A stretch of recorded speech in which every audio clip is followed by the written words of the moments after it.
I mentioned Akbar, the Mughal ruler who engaged in some reforms. He was a very pious and very bloody jihadist at the beginning of his reign, but he began to introduce some genuine reforms later in his reign.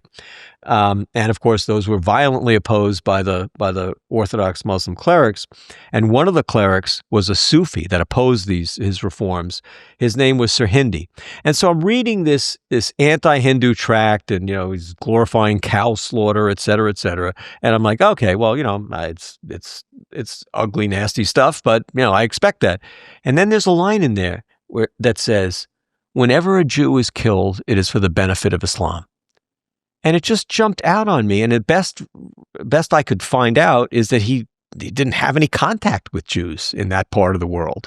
And so I said, because you have to understand, Winston, that the idea is that, all the anti-Semitism that you see from Islamic societies is borrowed from the West. That's been the trope that's been out there for many borrowed from the West, introduced by Christian missionaries, by fascists, Nazis, and the whole nexus between the Palestinian movement and Hitler through Hashemi al-Husseini and others.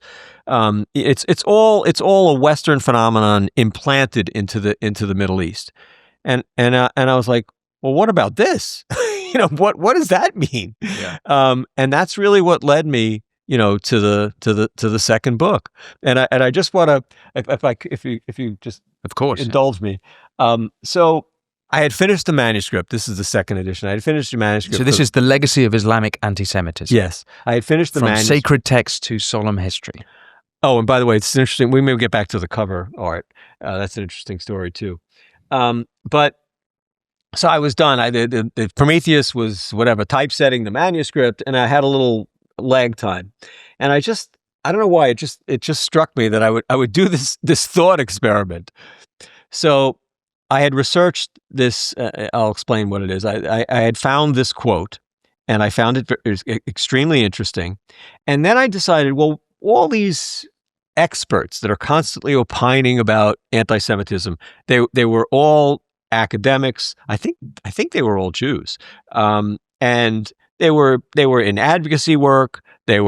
One was a former ambassador. Where is this? When is this? This was as the first edition. This is like 2008. As the first edition is about to come out, so I had this lag time.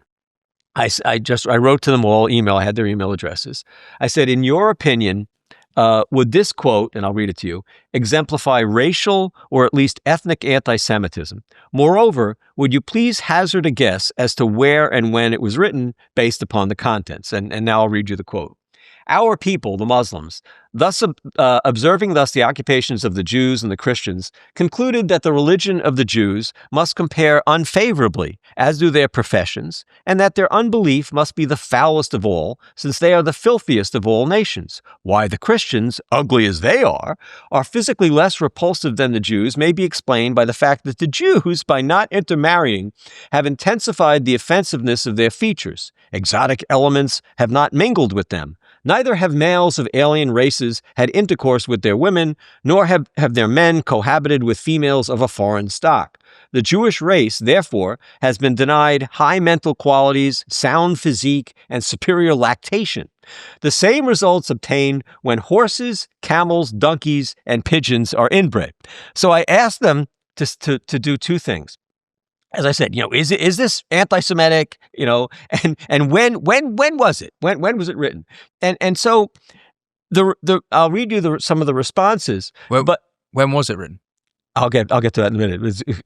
So the responses that I'll read to you were all based on this trope that I just was describing, that this is all a borrowed phenomenon. It's a modern phenomenon. The introduction of anti-Semitism into the Middle East, it's just a rehash of the protocols of the Elders of Zion, of some Christian anti-Semitism from the Middle Ages, of Nazism, racism, and this mentality was captured for me in another quote that I want to read you, because this is really interesting. There was a very, actually good journalistic account of the 9/11 attacks that got a tremendous circulation, written by Lawrence Wright. It was called The Looming Tower. It was just really investigative reporting. But he did a couple of excursions into things where he didn't really know what he was talking about. And this was great. This was his characterization of of anti-Semitism in the Middle East. He says, until the end of World War II, Jews lived safely, although submissively, under Muslim rule for 1,200 years, enjoying full religious freedom. But in the 1930s, Nazi propaganda on Arabic language shortwave radio, coupled with slanders by Christian missionaries in the region, infected the area with this ancient Western prejudice, i.e. anti-Semitism. After the war, Cairo became a sanctuary for Nazis, that's true, who advised the military and the government, also true. The rise of the Islamist movement coincided with the decline of fascism, but they overlapped in Egypt, and the germ passed into a new character. So, I mean, my respondents to that quote that I read you said, oh, I imagine this was written under the influence of modern theories of racial inferiority. If I had to hazard a guess, that was one response. I would say this is from a sermon in a Gaza mosque this past Friday. Could be any mosque in the Muslim world or Nazi Germany if it weren't for the first line, definitely racial. How about current Wahhabi establishment? I have no idea who said it, but I'll hazard a guess just for sport. The Mufti of Jerusalem, circa 1940. Probably last week from one of the mullahs in the UK.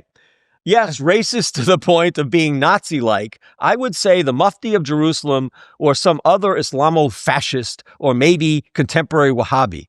It's the usual modern boilerplate from the Middle East. This was written in the middle of the 9th century. It was written by an Arabic writer who was considered to be a polymath during the Abbasid Caliphate of Caliph al-Mutawakkil. And he was commissioned to write this for a very specific purpose, because al-Mutawakkil, who was an Orthodox Muslim ruler, they had gone through some heterodox experiments before him. He was very upset with the fact that he's surrounded by these Christian kingdoms. And he notices, as a ruler, his job is that, and Jahiz notices this too, you'll see in the writing, is that the Muslim population in the middle of the 9th century hates the Jews far more than they hate the Christians. And he commissions Jahiz basically to write an anti-Christian polemic and to change this situation, because he's got Byzantine Christian empire, he's got the Armenian communities. These are formidable enemies. The Jews are crushed and dispersed in this point in history, and so what Jahiz does, and I won't read you any more from what he actually wrote, but basically what he found is that my ruler is right. The population hates the Jews more than they hate the Christians, and he speculates as to why. He goes into the religion. He talks about Muhammad's, what he refers to as his rancorous interaction with the Jews of Medina and Northern Arabia. And then he says the most potent cause is a verse in the 5th surah, the 82nd verse, which essentially says that it's the Jews. It's sort of like a psychological projection. The Jews harbor the greatest animosity for the Muslims. And this is a trope that you see repeated through not only obviously through this period, because there's a Sufi theologian at the same time, in the 9th century, who notices, the local Muslims hate the Jews much more than they hate the Christians. Although he doesn't think it's this verse, he thinks it's the history of the negative interactions with Muhammad. But Quran 582 comes up throughout history as a possible source of animus towards the Jews. What is that verse? And it just says, one translation is, "Thou wilt surely find the most hostile men to the believers, to the Muslims, are the Jews." That's the key part of that verse. Is that the full sentence? No. Then it continues, and the idolaters, and thou wilt surely find the nearest of them in love to the believers are those who say we are Christians. That because some of them are priests and monks, and they wax not proud. So in other words, it's positive towards the Christians, and you'll often just hear that cited in these ecumenical things between Muslims and Christians. But the opening is very negative towards the Jews. And in fact, during Ramadan, this past spring, for some reason, it was purely gratuitous. They always each night they have they read from the Quran in front of Al Azhar University, and I'm like, there's references to the Quran in the reference to Ramadan in the Quran, and obviously that's appropriate. Where's Al Azhar University? Al Azhar is in Cairo. It's in Cairo. It's been the major teaching institution for Sunni Islam basically since the Mughal period it's the Mamluk period in the 13th century. It was built earlier. It was built actually in the I think it was about in the 10th century. But they recited this verse. I mean, Winston, it was purely gratuitous. I was like, what does this have to do with Ramadan in front of Al Azhar University? And so what I recount is that European travelers noticed this too. They noticed that the animus was greater towards the Jews than the Christians, particularly in Egypt, and that they traced it to this verse and to the use of this type of trope. And so what I saw with my responses from these respondents is that they were absolutely clueless about the theology and its unfortunate, real world ramifications. Thanks for watching this clip from the Winston Marshall Show. You can click here to watch the full episode, and for more clips like this one, don't forget to subscribe. And as always, be well.